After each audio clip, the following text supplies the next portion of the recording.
Welcome back to Good Day Columbia, 7-Eleven here on this Friday morning. We are talking nuclear energy in South Carolina this morning. Some new advances in technology offering new possibilities for how we use that power.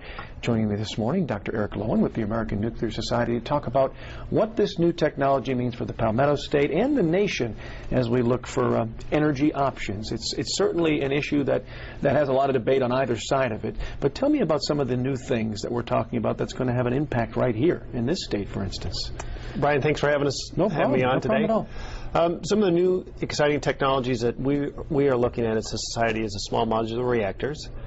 So those are reactors that are right size, if you will, for the grid. So for remote locations that don't need a large nuclear power plant like we're building here in South Carolina, they would be a little bit smaller. So the American Nuclear Society about 3-4 years ago took this issue up, gathered a lot of experts together, and we are very excited about looking at this new technology.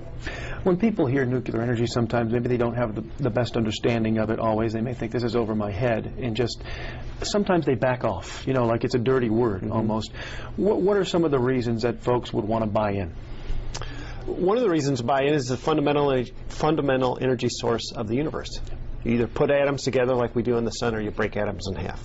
And so when we look at the future, what we want to do for energy, nuclear power should be a part of that. And that's what the professionals do at the American Nuclear Society of our 11,000 members, is that we're very excited about using this technology in peaceful uses. And you say there's about 1,000 members of your society right here, just in South Carolina alone. South Carolina at South Carolina State University, University of South Carolina, the Westinghouse Fuel Fabrication Facility, and, of course, the Savannah River Lab. So we're very excited to have those members here in this state.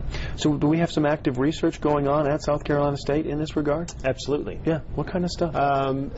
You're looking at materials, trying to improve different materials. Those are always sort of limits in any engineering program.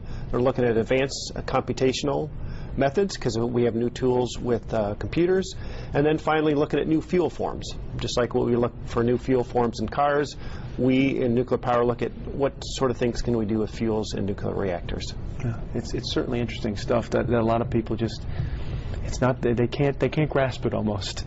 They really can't. But it's good to know that a lot of that is going on right here, because you say 11,000 members nationwide, and think about that, a large percentage are just right here. So that would you consider South Carolina to be on the cutting edge in some of the terms of some of this newer stuff coming down the pike? I do, because if you look at the Southeast with Charlotte, South Carolina, the leadership that the state's done, it's really kind of the hub of the renaissance in nuclear energy. So I look at South Carolina as one of those leaders in its technology. What is it about this location that lends it to have that kind of, I guess, success to push forward? Because you're building. Yeah. You're building 2 power plants here in the state at V.C. Summer and then Vogel.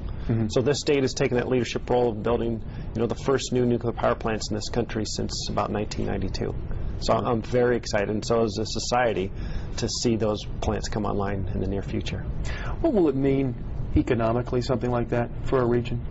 One reactor is about $400 to $600 million engine in that community. And then obviously it makes clean energy. So it has significant impacts on the local economy as well as the regional economy supplying electricity. Because if you had that sort of power within a community, then you have the ability to have new businesses and grow different sort of technology. You're not constrained by energy. Well, it's good to know that South Carolina is leading the way, because unfortunately in a lot of categories we are not. So it is nice to know that we're leading the charge in this department. You are. I appreciate you coming in this morning, getting up early with us, because I know when that alarm clock goes off before sunrise, it's no fun. That's right. So, Doctor, thank you so much for coming in this morning.